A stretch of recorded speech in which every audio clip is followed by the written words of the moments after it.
Hi, everybody. Welcome to our debut episode of Israel Rising. It's a relaunch from a few years ago.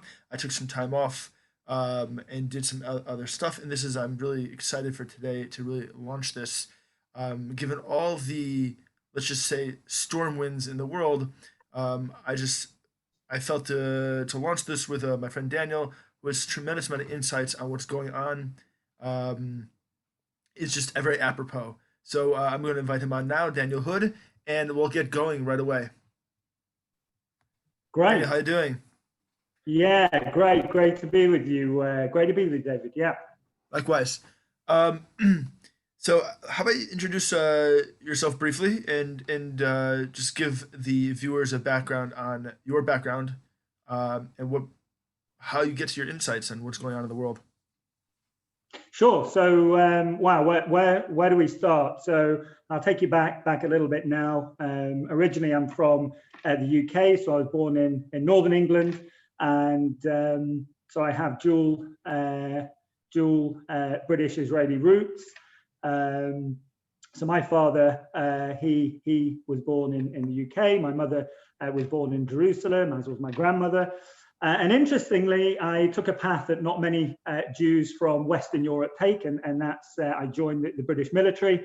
So finished my studies, and I felt at the time that the whole university life wasn't right for me. I got an opportunity to serve in the British Army. I joined a unit, a special forces unit called the Parachute Regiment. So they work closely with, or the majority of the Special Air Force Air Service comes from the Parachute Regiment. So I got a really good grounding into the whole kind of military life and background, which stood me in good stead when I eventually moved to Israel a few years later. Yeah, and what can I say? I've spent time in theatre in Kosovo, Sierra Leone, Afghanistan, Iraq. So I'm well versed with pretty much everything that's going on, certainly geopolitically. What else can I say? So yeah, I eventually took the plunge, made Aliyah to Israel around 2011. And interestingly, I worked in finance. So my background is finance, I should say. When I finished my military service, I worked in finance. So I got a good insight into how I guess the financial system, the global financial system works. And I kind of was super despondent about my time in the military in both Iraq and Afghanistan. And then, of course, we had 2008, the financial crisis. So I was kind of there for 9/11, the impacts of that, and then the global financial crisis. And obviously here we are today with the pandemic and everything going on politically, geopolitically, sort of West and East. Then I was the project director for Israel Defense, the media company. So I helped to get cybersecurity on the map, working alongside the Cyber Bureau and with Rami Efrati and guys like that. Yeah, so I've had a really interesting career, varied career. And right now I mainly focus on geopolitical analysis, current affairs. And interesting, I'm also a student of I guess a student scholar of civilizational history. And what I find is that the further back you study, the further back you look, the further forward you can see. And when events start to unfold in the present, everything.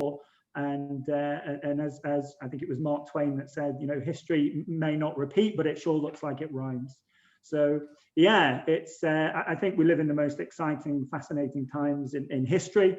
And if we thought the last sort of decade or so was crazy, we ain't seen nothing yet. So the period starting now, 2020 to I believe about 2050, will be absolutely crazy, and the world will not look the same as it does today, as it did a few decades ago. Sure. Wow. It's a yeah, we've talked a lot about this, so it's not that we're you and I are speaking about this out of nowhere, and that's why it's not an accident I brought you on in this let's just say first episode. Like I said, we're in a serious inflection point. This isn't, and this is why what's going on in America now with the real elections, which is now, right? Um, what is your take on this sort of this inflection point that America really what's going on with the elections and how that ripples out to where the world's going to be going in the next few years? Right. So it depends. I mean, it's a great question. It really depends on, wow, it depends on your perspective. If we're going to take a biblical perspective, which we've talked about many times, you know, I mean, Naftali Bennett said it best, and looking at the polls, he's 3 short of Likud now, and that's really interesting. I think that's a sign of the times, and it's an indication of where we're shifting, you know, kind of more to this biblical slant, and that's great. I'm all for that. And I think if you take the biblical perspective, what this ultimately boils down to is, I mean, this is, you know, this is something that I believe in, and I take a dual science, faith, reason approach. And I think when you do that, you get a kind of holistic view of where things are and where we're heading. And I think ultimately this is all about the kind of forces of Babylon versus the forces of Jerusalem. It literally starts in Jerusalem, it ends in Jerusalem. And of course, you probably say, well, what does Jerusalem have to do with the US elections? And of course, the answer is everything.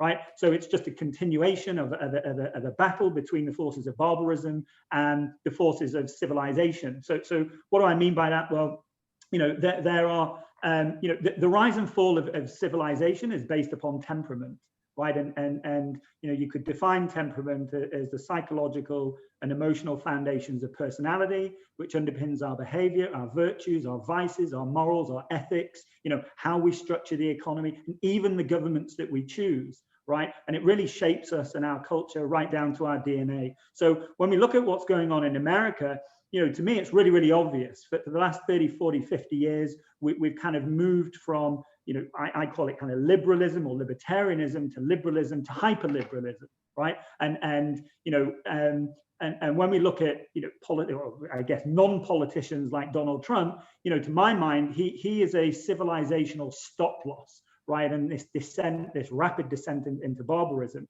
and it's really interesting that this kind of, you know, this I guess this whole liberal world order thing, you know, obviously they're fighting back, but I think that we're coming to the end of this kind of post-World War II rules-based international order, aka the liberal world order, and I think that we're actually moving into a world based on civilization. So, you know, if you think about it, 20th century we had communism, Nazism, now liberalism, which seems to be being rejected globally. And to my mind, at least, it seems we're moving into a fourth way, which is civilizationism, right?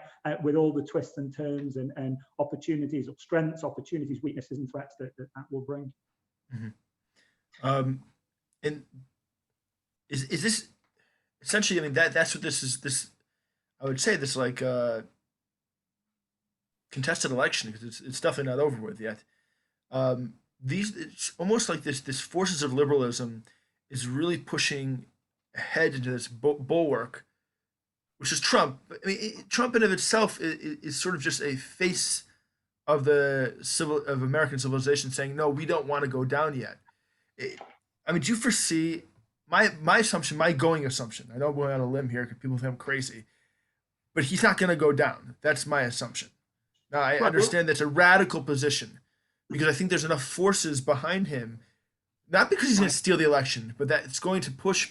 They clearly tried to steal the election. So the question is the day after, is this a 4-year stop block, or do you see this as sort of, okay, there's going to be a turn now in the West away from liberalism because it's gotten so crazy people can't handle it anymore? Right. So yeah, I mean, these are really good points, and it's really interesting. I think that, look, first of all, we have to, you know, anybody that was awake to this and that was observant, you know, we were expecting this, you know, the empire strikes back, right? So the liberal empire was always going to strike back. I mean, they never accepted Donald Trump, and it's not a question of Donald Trump not accepting the results. Let's not forget that when he, you know, kind of rode down those escalators, he was rejected, and you know, sort of the left, liberals, if you want to call them that, they refused to acknowledge that he won the presidency. And let's be clear here. I want to make a really important point that, you know, it's kind of the government always represents the temperament of the people. It's never the other way around, right? So what do I mean by that? Well, government, any form of government, no matter where they are, no matter the time, no matter the era, no matter the civilization, always represents the true temperament of the people. So, government's a little bit like a cork upon a really, really vast ocean. Right? If the ocean is calm, then the cork is calm. If the ocean is raging, the cork is raging. Right? So the cork always mirrors the physics of the ocean and not the other way around. So you raise a great point. Donald Trump really can't stand down because the 75 million or the 78 million or however many millions of Americans that voted for him won't tolerate it. They won't accept it. Now, consider that they think that the election has been stolen from them, and from what I've seen, that there's lots of anecdotal evidence, and Donald Trump's legal team, it seems to be doing an exceptional job collating all the evidence, collating all the data, and I think this is going to go all the way to the Supreme Court. And no matter what happens now, I think that democracy as we know it in America, I no longer call America the United States of America. I don't think that's an honest appraisal of what we're seeing. I think that in the same way we saw ancient Rome kind of coming to this change or coming to the end, and we can talk about that. I think that modern America, and I make a distinction between modern America and the forces for Western civilization, right? So Greco-Roman, Judeo-Christian civilization. And it seems to me, as I said, that there's this spiritual battle, this much deeper philosophical battle raging between the forces of Babylon, who are the civilization destroyers, the ones whose temperament perhaps has already regressed, collapsed, and the forces of Jerusalem, who are determined to maintain civilization and build upon civilization. And I think that everything is coming to a head. And I agree with Naftali Bennett. I think that we have entered the end times, right? We have entered the end times, and we see that with Joe Biden. I mean, it's just insane that half of America can put up a guy like this. I mean, he's senile. I don't obviously I need to be careful with what I say about him. I don't insult the guy, but I think that if that's the best that they can come up with, then America is in contrasting against Donald Trump and taking out all of his bombastic tweets and so on and so forth. I think that America is in serious trouble. So no matter what happens, whether Donald Trump fights and overturns the election results or the phony election results, or whether Joe Biden, backed up by big tech, big media, big corporation, big politics, and big liberalism, not just in America, but certainly throughout the Western world, and competing civilizations, China, Iran, they're all praying for a Biden presidency. And that might be great for China, it might be great for Iran, it might be great for our civilizational enemies, but I think it's going to be an absolute disaster for us in the West. And again, this is indicative of a civilization, a tired civilization that is in decline. And I think what's interesting is that we are moving to this age of civilizationism. We are moving to a conservative age, for better or worse. But I think before we get there, we may have to go through some kind of, dare I say it, some kind of dark age. And if you study history, that seems to be sort of the civilizational path or the civilizational cyclical path that every civilization, bar none, takes. And we're all slaves to the civilization cycle. There are fundamental laws and rules in place based on how we behave, how we think, how we feel and act, based upon the environment. And everything that was predicted or prophesied, the wise sages, the wise rabbis, for example, seems to be coming to pass. So how things are going to materialize and manifest predictively over the next few decades is absolutely impossible to say. But again, I think this is the most exciting time in the history of our species. On what comes next, I think it is going to be super interesting, and hopefully we want to be on the right side of history. For sure.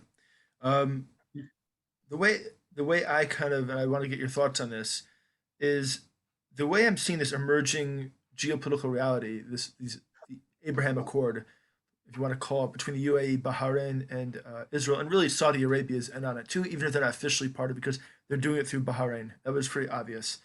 So that accord is taking place, and these are relationships. They're friendly relationships now. The kind of cynical observer said that's happening because of Iran. I'm an optimist in this kind of stuff, and I say Iran might have been the trigger in the sense that, like you say, it's a civilizational enemy to a it's a common civilizational enemy to the Gulf states and us. What I find very Right. interesting, and it's not being spoken about in the media, is that in the same way we're partnering with the UAE and Bahrain, we're also partnering with Greece and Cyprus in the Eastern Mediterranean. And now, at the time of the deal, UAE and the Greece started working together. Do you see this as a sign that as America, no matter who wins, we have to admit that no matter who wins, there's a descent into chaos there.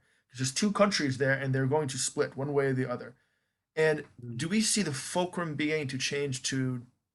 I know you're going to say yes to Jerusalem, but is this the sign that this is kind of beginning to happen, where we're being seen as this sort of balance now between these sort of countries that say, hey, wait, the West is really going into this descent, and we need to hook onto somebody that isn't descending with the West. Is that how you see it? Yeah, yeah, absolutely. I mean, you can, yeah, you can pass through what's happening really easily. I think that uh, I mean, you take. I mean, first of all, everybody understands the age-old conflict between Sunni and Shia. I think in the Middle East there is a three-pronged battle between Saudi Arabia, Turkey, and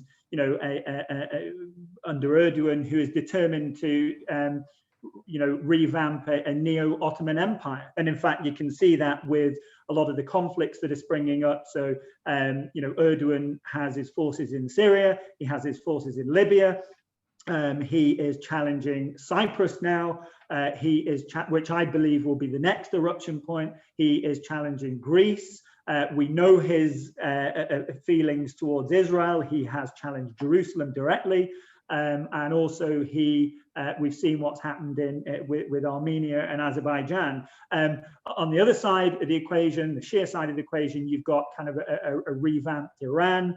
They are powerful. You've got the mullahs who believe in kind of Shia Islamism. So it's the forces of Islamism, the moderates within the Middle East and the Islamic world, and I think that they are capitalizing on the decay of the West. And of course, when we talk about the West, the number one underwriter, really, certainly since World War II, has been the United States, which is no longer united. So I think that America is turning inwards to do battle with itself.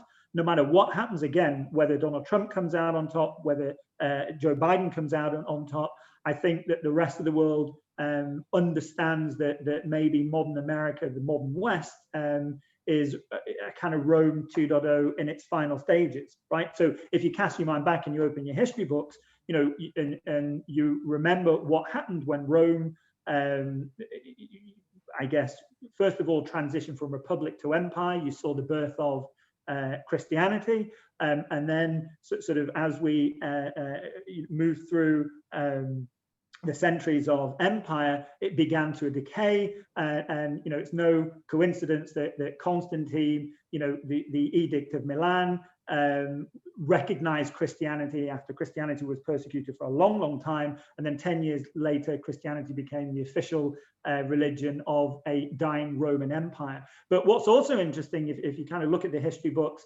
that's when Islam, or particularly the Ottoman Empire, and we know what happened with Constantinople and Mehmet and the Ottoman Empire. That's when it was born. That's when Islam became more powerful, more confident, more culturally assertive.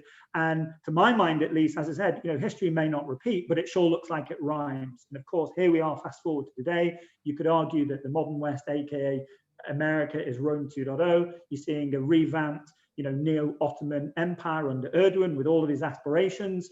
And even Russia is kind of on the receiving end of this now, trying to manage this process.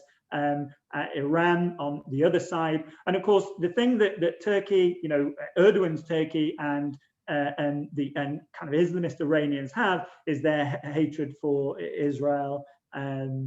and maybe I think that they are kind of moving together now to take advantage of a lot of the dysfunction and the political decay that we're seeing in the West. And in fact, it wasn't, it was an interview that was done with President Macron, and even he has said, listen, it's now time that we need to acknowledge the reality of where things are heading. America, if you think about its location, geographical location, it is safe. I mean, it's not under any risk or threat of an external invasion, and it's always going to be able to handle itself for the time being, right? Then, Britain too, with Brexit, Britain is an island sandwiched between the European mainland and the and America, and of course, Europe now is starting to feel vulnerable, particularly Western Europe, and President Macron is acknowledging that, which is incredible. The statements that he's made against Islamism and Islamists and political Islam, this would have been unthinkable, unheard of even a few years ago. So now look at Israel's position, and we are really in the middle of it. And what's fascinating is that, Egypt, and some of the moderate Islamic countries, they're not interested in this hardcore Islamism because they understand the kind of destruction that it will bring. So I think it's a no-brainer that they seek to ally with Israel because, as I said, Israel is the tip of the sword really for kind of Judeo-Christian civilization. And we're culturally confident. We have an incredible innovation ability, capacity. Our military is second to none, et cetera, et cetera. So I think that they recognize where things are heading. They fear not just Iran, but I think that they also fear Erdogan's Turkey as well. So I think things are going to get really, really interesting. And I think we need to be prepared for that. I mean, do you see Bennett? I know there's a whole other discussion. Do you see Bennett and that cadre of people really taking over with not this next election, which looks like it's happening soon, but really in the election after for sure? I mean, that's how you see it, right? You see that we're only going to move towards a more biblically based, not system necessarily, but leadership. People that base their decisions as being rooted in the Bible. Is that correct? I mean, that's the way I see it. Also, in terms of if we can go to the short route and the fast route to the Messiah, right, to Mashiach. The fast route is right. It all collapses and Mashiach comes and saves everybody. But short of that response, if we look at a sort of more of a civilization transition here, it would seem to be here, unlike America, the pendulum is swinging more towards biblically influenced leadership. Right. Yeah. I mean, it's a great point. And this is something that I've really tackled in my mind and really thought about deeply.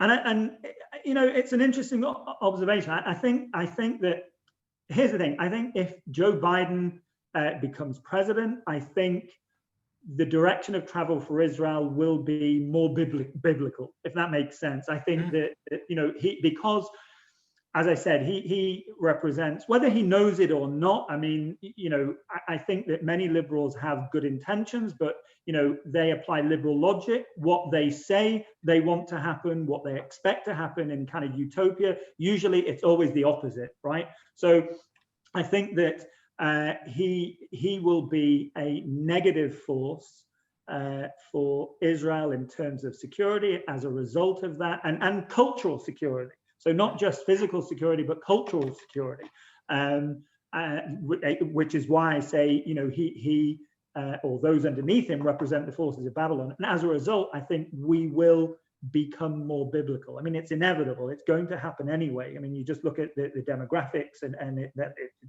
it's clear which direction of travel we're heading. So I think that, you see the problems in Likud and with Bibi, with Netanyahu. It doesn't surprise me that Yamina sits on 25 points now in the polls versus Likud's 28. Whether that's representative of reality or not, I don't know. It sounds reasonable. And I think that people are starting to see Naftali Bennett as this young, vibrant leader who is pro-Judean Samaria, who is a biblical Jew, He might not be where everybody wants him to be on the Jewish right, but he's certainly, I think he's certainly better than perhaps even Netanyahu is or was. But yeah, what goes on here reverberates globally, right? So I think it's going to be really, really interesting. Other countries take their cues off Israel, for better or worse. For such a tiny country, we are centrally located, and even the big superpowers are interested with what goes on in Israel and, of course, in Jerusalem. That's why I said at the beginning, it begins with Jerusalem. It always ends with Jerusalem. The question you have to ask yourself is why? Why is it so important to all of these other civilizations and countries that they have to get involved, for better or worse, right? So, I think that new elections at some point will be called, and it's going to be a really, really interesting time. I think some really, really hard decisions, tough decisions are going to be made, and people are going to think long and hard about who they're going to back and who they're going to support and why. And especially, don't forget that we're now in kind of the pandemic age, if you want to call it that. I personally think that it's been way overblown. I think that to begin with, when we first, understood what was going on, or tried to understand what was going on in China, there was, we were right to be concerned. Maybe you could have argued a case for the first lockdown, but there is absolutely no question that the next series of lockdowns were political in nature. And I certainly think that, credit where credit's due to the left, they use that to their advantage. And here we are, for example, where we've got to the stage now, where big tech, big media, big politics, et cetera, is pronouncing Joe Biden the victor. And we have all of this controversy around the Dominion voting machines, and gargantuan levels of fraud, alleged fraud. And it's like I said, I think that the Messiah is coming, and the question is whether or not somebody like Biden will accelerate that process. We know very well about the story of Gog Magog, and yet it does seem to me as if we're heading in that direction, and we should be prepared. We will prevail. We will come through the other side. But right now, it's the Stockdale principle. We have to prepare for reality as it is, deal with it, and we will come through the other side. Sure. I mean, it's as we're to close up soon, but I think it's important, to understand those of us like you and myself who we tacitly support Trump. We don't do it because we're super gung-ho MAGA supporters. We're in Israel, we're not in America. Like I said, we see him as a tool to at least slow up the decay enough that we can hopefully prepare for it properly. I think that's where I look at it. Now, one has to be careful here because no matter what happens, like you said, there's red country, blue country, and they're gonna have a battle, whether it be a full civil war or not, post this election. If Trump pulls this off, the uprising is going to be like something we've never seen. If Trump doesn't pull it off, when Biden goes in for his pandemic national laws, the red states are going to push back. So we are at a breaking point in America. What I think Jews, especially in Israel, have to be concerned with, and I'm assuming you're going to echo this, is that we now have to prepare psychologically for the point in time now we have to be independent. And I think that's a very, very key thing. I don't think many people here are ready for that, but I think that's the mindset we now begin to have. Right. No, I absolutely agree with you. I think that it's absolutely paramount. And I think that, that's why I say when I listen to the statements, I mean, if you look at Benjamin Netanyahu, he was all in with Donald Trump and that's fine. That's great. But what's interesting when you listen to the statements that Naftali Bennett is making, yes, he's pounding, the current government, Gantz and Netanyahu, over the way that they've conducted or handled the pandemic and with lockdowns and so on and so forth. But what's interesting, he's also stating that, listen, we shouldn't be all in on America, because if we are, we're going to be sucked into that vortex. It is clear that the logical entropic conclusion of whatever happens, whether it's Donald Trump, whether it's Biden, is not going to be positive. And of course, if you have put all of your eggs in one basket, then the risk is, that basket's going to get smashed to pieces, right? So what's interesting is Naftali Bennett is also talking about, look, we have to develop relations with other nations, Russia, for example, China, which I think is really interesting. So I absolutely agree with you. I think that it is time that Israel just hedged its bets, and we are an independent, sovereign people. We didn't rebuild Israel to be joined at the hip with any superpower, right? We are independent, we are sovereign, and I think that we are moving into a world based on multipolarity, a multipolar world order. The liberal world order is finished. Liberalism, as far as I'm concerned, is over. It is ending. We are moving into a world based on civilizations, a multipolar world based on civilizations. And Israel can be at the center of that. And Israel can have great relations with the West, with the East, with the North, with the South. I think that it's upon us to kind of take that initiative. And I see that. I'm positive. I think that we are going to do that. But I agree with you. I think that many Jews in Israel still don't understand the civilization cyclical concept. It's very difficult to see a world where America is not central to everything. But again, that seems to be the direction of travel. And whether or not there will be a conflict between a perceived declining superpower and a rising superpower, there is no question that China is on the rise. I think that America is going through this temperamental decay, and again, the logical conclusion has to be some kind of conflict. But at the same time, China is also taking advantage. China is rising. They're producing more scientists, more engineers. They are one of the eldest civilizations on Earth, and the tide is coming out. Is coming in. Insofar as I can see with China, whether we like it or not in the West, it's something that we have to acknowledge and accept. And I think that Israel is further ahead than the majority of people, and certainly politicians in the West. So yeah, I agree with you. I think Israel has to become more independent, more sovereign, more culturally confident. And as long as we're moving towards biblical Israel and I call it kind of the third temple mentality, I think that we're going to be okay. Whether or not we get turbo boosted in that direction, or it takes us a little bit longer, this is the $64,000 question. Okay, before you end our conversation, we'll always have some more. I'm assuming this is the first of many. Tell everybody about what you're doing, like what the next stages of what you're planning with. Sure.